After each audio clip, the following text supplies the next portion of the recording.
রহমতুল্লাহি ওয়া বারাকাতুহু। আজ ১লা ডিসেম্বর, রোজ সোমবার। আমাদের ফরিদপুরের নগরকান্দার ঐতিহ্যবাহী শিক্ষা প্রতিষ্ঠান কাসিমুল উলুম ইসলামিয়া মাদ্রাসার মাসিক ইসলাহি মজলিস আজ সকাল সকালে আমি এখানে একটু ভিডিও করতে চলে আসলাম, আর বিশেষ করে আপনাদের দাওয়াত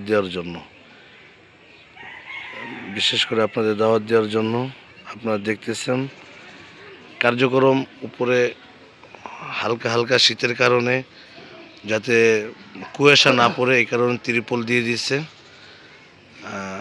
এখন সকাল বাজতেছে ৯টা, তাই আপনাদের সামনে একটু ভিডিও করে দেখালাম যে আমাদের কার্যক্রম সম্পূর্ণ হয়নি, কিছুটা বাকি আছে। নিচে আপনাদের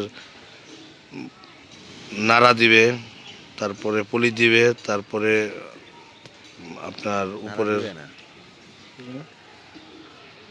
পলি দিবে এবং বিছনা সকাল নিচে বসার জন্য বিছনা এটা বাকি আছে। সালার চটটা বাকি আছে।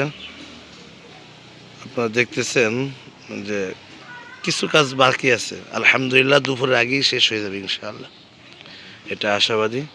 আপনারা দেখতেছেন, এই যে দেখেন, আমি স্টেজের কাজও সম্পূর্ণ হয়নি, আমি স্টেজটা দেখাবো। এখানে বসে আজকে উলামা একরাম ইসলাহি বয়ান দিবেন ইনশাআল্লাহ এখানে বসে। এখনও গতকালকে রাতে এই কাজগুলো করেছে।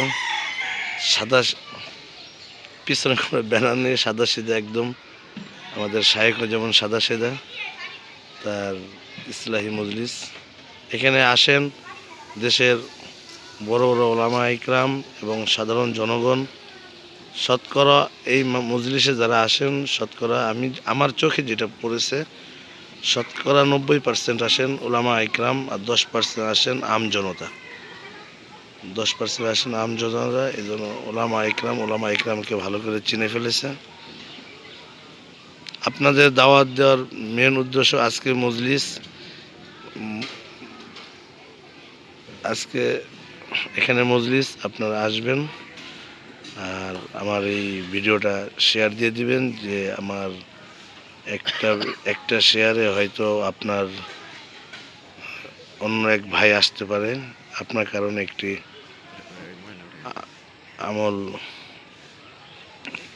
আমল যদি সে করতে পারে। ঠিক আছে, আজ এই পর্যন্ত। আপনাদেরকে শুধু দেখানোর উদ্দেশ্য ছিল যে আজকে মজলিস এই দাওয়াত দেওয়ার উদ্দেশ্য। এটা ফরিদপুর নগরকান্দা জুঙ্গুরদি কাসিমুল উলুম ইসলামিয়া মাদ্রাসা মাসিক ইসলাহি মজলিসের কথাই বলতেছিলাম এতক্ষণ। অনেকেই বলতে পারে যে নাম তো বললেন না। মাদ্রাসার মুহতামিম আমাদের প্রিয় শায়েখ মুফতি আব্দুল গফফার সাহেব দামাত বারকাতুহুল আলিয়া, এই মাদ্রাসার প্রতিষ্ঠাতা ও মুহতামিম। আপনারা ভিডিওটি বেশি বেশি শেয়ার করে দেবেন ইনশাআল্লাহ।